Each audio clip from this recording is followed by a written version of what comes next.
Terima kasih Mbak Ya. Assalamualaikum warahmatullahi wabarakatuh.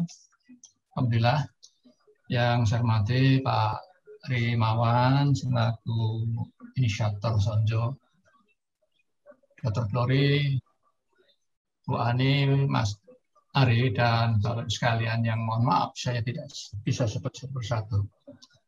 Yang pertama kita bersyukur malam ini kita bisa sharing pengalaman dan apa yang saya sampaikan itu barangkali tidak ada apa-apanya dibanding yang disampaikan Dr. Glory, Bu Ani, dan Mas Ari.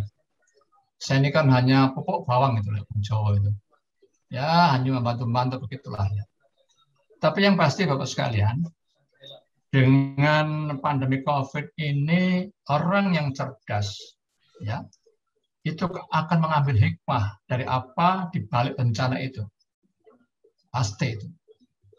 Alhamdulillah, maka Pak Glory atas nama ID Wilayah, kami tentu harus sampaikan apresiasi, penghargaan yang tinggi dan terima kasih karena satu dari sekian banyak dokter yang sudah sangat gigih di dalam bagaimana ikut berperan serta bersama-sama dengan pihak manapun menangani COVID ini. Dan Bapak sekalian, kalau kita dengarkan tadi paparan dari Dr. Glory, Bu Ani, Mas Ari, itu menunjukkan bahwa di dalam kondisi bencana, di dalam kondisi dalam tanda chaos itu, seorang pemimpin itu menjadi taruhan. Akan terbukti di situ bahwa seorang yang benar-benar pemimpin itu ya kita lihat pada saat bencana. Dan di situ muncul ciri-ciri seorang pemimpin yang efektif. Ya. Pemimpin yang efektif beberapa cirinya adalah kuat dan efektif gitu ya. Berpikir, bertindak secara tepat, berpikir dan bertindak secara sikap. Pengalaman-pengalaman yang dulu berkaitan dengan vaksinasi, ternyata ada muncul ide, ini kan bagian dari proses berpikir yang terus-menerus begitu ya. Akhirnya apa?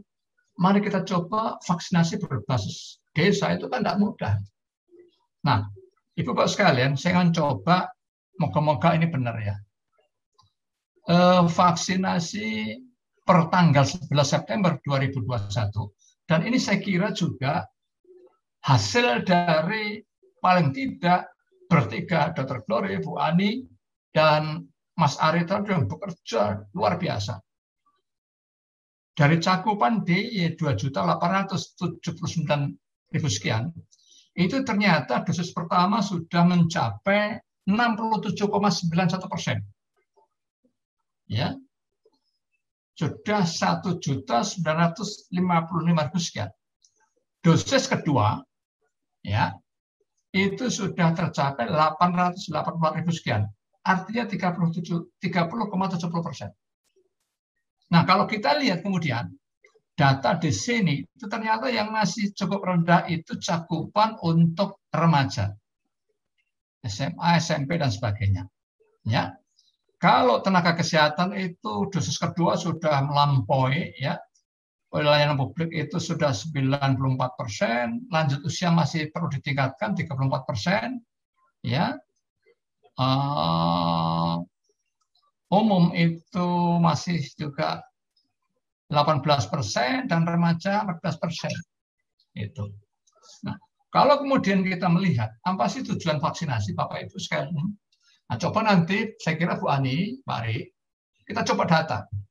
Cakupan yang sudah sedemikian bagus itu ya, insya Allah sudah moga-moga Bu Ani September ini untuk Sumber Mulyo dan Melodati itu sudah katakanlah herd immunity-nya sudah 70% ya.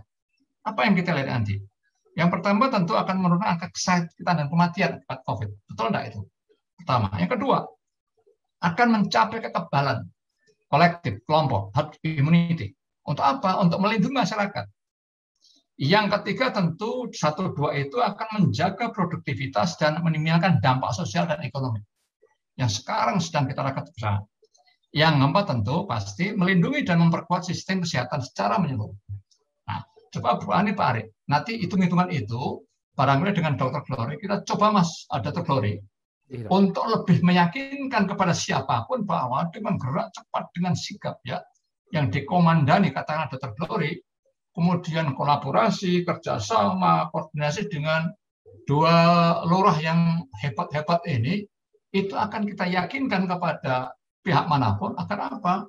Strategi untuk pencapaian dalam waktu cepat vaksinasi dengan vaksinasi berbasis desa. Ya, saya kira Bu Ani dan Mas Aris sudah persolah datanya dari sekian ratus ya desa di DIY ini. Berapa sih yang di kampung-kampung? Saya kira lebih banyak yang di kampung gitu ya. Lebih banyak yang di rural area. Artinya apa? Jangan sampai orang yang dari jauh kita angkut ke satu tempat, tapi justru tim kita itu nanti kemudian kita bawa ke situ, dan ini sudah dibuktikan Bu Ani, Dr. Glory, dan Mas Ari gitu ya. Nah, kemudian Ibu Bapak sekalian, kalau saya mencoba ya data yang ada di kami itu khususnya untuk di wilayah, kami pernah memobilisasi dokter itu, bentar ya, ada datanya itu. Dari sejak awal kita adakan vaksinasi, itu ada 30 kali kami ikut. Jadi rata-rata kalau dari bulan Maret ya, 6 bulan. Berarti setiap bulan itu kami memobilisasi 5 kali, hampir setiap minggu kami memobilisasi dokter. Ya, ini yang massal. Dan juga teman-teman kami itu ada yang di puskesmas, ada di rumah sakit. 30 kali vaksinasi massal itu kami memobilisasi tidak kurang sekitar 350 sampai 400-an dokter. Itu bukan yang mudah itu. Ternyata alhamdulillah kami juga harus terima kasih kepada teman-teman dokter yang sangat antusias untuk membantu ini semua, karena memang dilandasi dengan Mbak Lia, dengan semangat pada saat sumpah dokter ya. Bukankah pada saat kita sumpah dokter yang pertama apa yang kita lakukan? Demi Allah saya bersumpah ya, atau demi Tuhan saya berjanji, satu, membaktikan hidup saya demi kepentingan perikemanusiaan. Itu pertama. Yang terakhir apa Bapak Ibu? Sumpah ya, saya kira teman-teman dokter ini saya hanya ingatkan lagi. Sumpah yang terakhir apa yang dilakukan? Demi Allah saya bersumpah, atau demi Tuhan saya berjanji, saya ikrarkan sumpah ini dengan sungguh-sungguh dan mempertaruhkan kehormatan diri saya. Ini luar biasa bagi kita semua. Terima kasih Dr. Glory. Ingat ya Dr. Glory ya, nggak usah ujian ini. Oke. Nah, kemudian apa yang disampaikan tadi di room chat, saya kira hal yang tidak sudah bisa itu Mbak Lia kita lakukan. Karena apa? Sejak awal kami berhimpun ya, waktu itu masih 11-12 organisasi kesehatan ya. Kami punya desa binaan waktu desa Tangguh di RT 34 Orongboto, kemudian kami dampingi, termasuk kemarin membuat hidroponik, dijual dan sebagainya. Dari segi ekonomi kita juga bantu sedikit-sedikit dan sebagainya. Bahkan sekarang sudah dipakai shelter, dan shelternya dalam tanda kutip sudah tidak ada penghuninya, kemudian dipakai untuk sentra vaksin. Dan hal-hal yang begini luar biasa. Artinya apa? Kalau ke depan kita akan merenggoh lagi ya, itu saya kira bukan yang sulit. Bahkan kira-kira sebulan yang lalu kami ber-26, dari 11-12 itu kemudian menjadi 26. Kami membuat surat keprihatinan yang kami sampaikan ke gubernur, kepada wali kota dan bupati. 26 organisasi profesi untuk itu. Nah, bagaimana dengan anak muda? Kami selalu komunikasi dengan adik-adik kami, calon-calon pengganti kami semua, dokter-dokter junior yang barangkali sudah lulus tapi belum disumpah, ada yang sudah lulus belum disumpah, ada bahkan yang di pendidikan profesi itu sangat antusias. Maka antusiasme teman-teman ini kita wadai. Maka Mas Atsil dan teman-teman Esket itu membentuk gerakan dokter milenial, gitu ya. dan nanti bisa kita terjunkan. Ya, nah nanti kita kategorikan yang dokter ya sudah disumpah, artinya sudah kompeten, walaupun belum mengikuti program internship. Nanti kita tugaskan Pak Tri nanti selaku ketua Satgas, saya kira bisa memobilisasi ini. Kemudian yang lain yang belum disumpah, yang masih koas, ini kita dampingi. Jadi ada dokter yang memang sudah kompeten dan dia sudah punya STR, SIP untuk mendampingi adik-adik yang golongan 2 tadi, yang belum disumpah, yang sedang profesi. Dan banyak itu peminatnya. Kami sedang menunggu jumlah siapa yang sudah disumpah tapi belum intensif. Atau mungkin ada yang sudah selesai intensif berapa. Nanti saya sedang nunggu nih Mbak Lia, berapa jumlahnya. Kalau ini diperlukan, bisa kita mobilisasi. Ya, insya Allah. Barangkali itu Mbak Lia yang disampaikan. Dan tadi ya, baik. Saya pernah mencoba ya, menghitung-hitung secara kasar. Tapi Dokter Glory tadi sudah punya hitung-hitungan itu. Kalau puskesmas itu sehari 100, asalkan ada vaksin itu bukan yang sulit.